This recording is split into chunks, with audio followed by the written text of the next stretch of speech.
وزیر صاحب ډایرکټر زراعت او د زراعت ډپارټمنټ ملګري ټول د منیجمنټ کمیټې ملګري د منګوري د صدر صاحب چې کوم دی عبدالرحیم نانا صاحب د او د ملګرو ته مبارکباد پیش کوو سپل بانډای والا کمیټي چې کومه ده خو نو د بریکوټ صدر صاحب امان روم باچا ته مبارکباد پیش کوو او بل دا کوم اوس چې کوم عمل وشو کوم چې زمونږ مین مرکزي به ورته مونږ ووایو کمیټي ده چې په هغې کې محمد شاه خان او بخبلن خان یو صدر شو یو چیرمین شو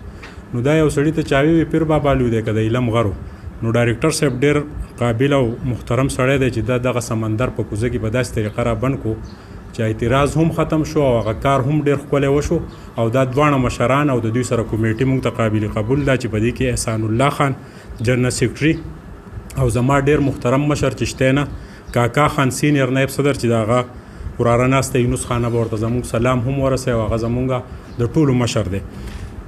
علمزیب خان ورسره نور ملګري د چا نومونه چې مو وانغېستل خفه نه شئ مونږ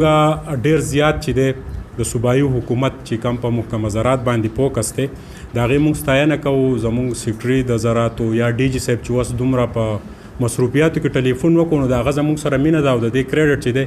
مونږ وزیر صاحب له ورکوو چې دا د وجه ده چې دغه ایکسیز مونږ ته حاصل دي د ټولو ملګرو مننه شکریه کار کول غواړي جی او دا طاهر خان دی خدای وبخي د 2,20,000 روپو به زنګ نه پراډو په کال کې تیل سیزل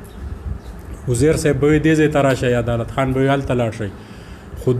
دغه شوق و او هغه دا غوښتل چې زه د زمیندارو له ریلیف ورکم د دوی خدمت وکم نو دغه تمه مونږ د امان روم باچا نه هم ساتو د عبدالرحمن نانا نه هم ساتو د دې نورو صدران نه هم ساتو او خاص کر د محمد شاه خان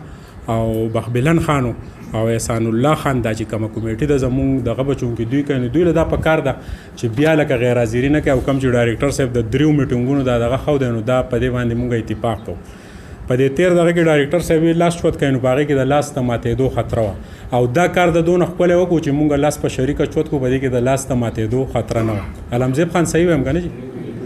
نو د ټولو ملګرو شکریا ادا کوم او خصوصا محکمه زراعت چې دي جي کم نقصانات چې شوي دي دا 3 ارب 81 کروڑ روپۍ د سبزیانو ټماټرو نو ډایرکټر صاحب ته وپیره بیا خواست کوم چې یاره لکه تو چونکې د مټې وزیر اعلی صاحب ستا سره ډېره مینه ساتي محب الله خان ستا سره ښه تعلق دی ډي جي صاحب نو په دې کې کار په کار دی چې خلکو په خپل مدد آف ټیکټرې راوستې دي او دغه شګې اواره او تاسو وینئ او د سیلاب په ورځ تاسو هلته موجود وئ زنګ سره نو تاسو ته دا همدردانه ریکویسټ کوو چې زمیندار چې دي که هغه سپورټ نه شو نو بیا به دا تو چې څنګه پورټ سیکیورټي کم د بحران را روان دی نو دا به بیا نور مزید شي ولې چې پټي جوړ نه شي بیا به نور مزید شي او خلکو قرضې کړي دي چې دغه کومه د قرضې دا دغه چې کومه ده نو په دې هم فوکس پکار دی زموږ چې دلته کم د ډسټرکټ کمیټي ده چې په دې باندې فوري اقدامات وکړي او دغه د قرضو اکسس چې دي زمیندارو ته ډېر په اسان شرایط باندې ورکړي ډېره مننه د ټولو ملګرو ډېره شکریا او ټولو ته مبارکباد پیش کوم مننه مهرباني